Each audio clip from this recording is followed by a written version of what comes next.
Recent గా రెండు topics ఇండియాలో చాలా వైరల్ అవుతున్నాయి. ఒకటి కెమికల్ రెయిన్ పడుతుందనే న్యూస్, ఇంకొకటి వారి వల్ల పెట్రోల్ గ్యాస్ పెరుగుతున్నాయి అని.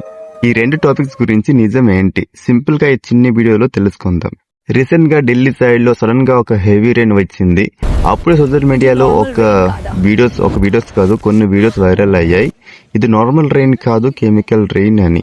కొంతమంది ఈవెన్ చెప్పారు స్కైలో కెమికల్ స్ప్రే చేస్తున్నారని. కానీ ఆఫీషియల్ వెదర్ ఎక్స్పర్ట్స్ చెప్పిన ప్రకారం ఇది natural rain.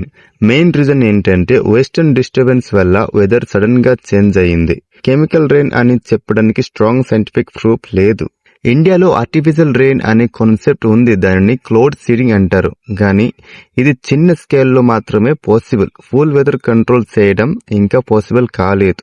So viral videos లో చాలా ఎగ్జాగరేషన్ ఉంటుంది, మనం క్లారిఫై చేసుకుంటే బాగుంటది. ఇప్పుడు సెకండ్ ఇంపార్టెంట్ టాపిక్ వచ్చేసి వార్ ఇంపాక్ట్ ఇండియా మీద.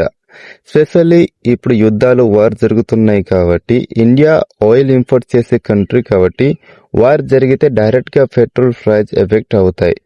గ్లోబల్ ఆయిల్ రేట్స్ పెరిగితే ఇండియాలో పెట్రోల్ డీజిల్ రేట్స్ కూడా పెరిగాయి. గ్యాస్ సిలిండర్ ప్రైస్ కూడా ఇంక్రీజ్ అయ్యాయి. అసలు ఎందుకు ఇలా రేట్లు పెరుగుతున్నాయని మీ మైండ్ లో ఒక క్వశ్చన్ రావచ్చు. యుద్ధం మన దేశంలో జరగట్లేదు కదా, బయట దేశం జరుగుతున్నాయి కదా అనేసి.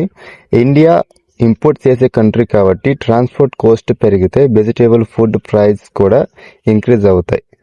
అంటే వార్ ఎక్కడైనా జరిగినా ఎఫెక్ట్ మన పాకెట్ మీదే పడుతుంది. సో ఫైనల్ గా రెండు పాయింట్స్ క్లియర్.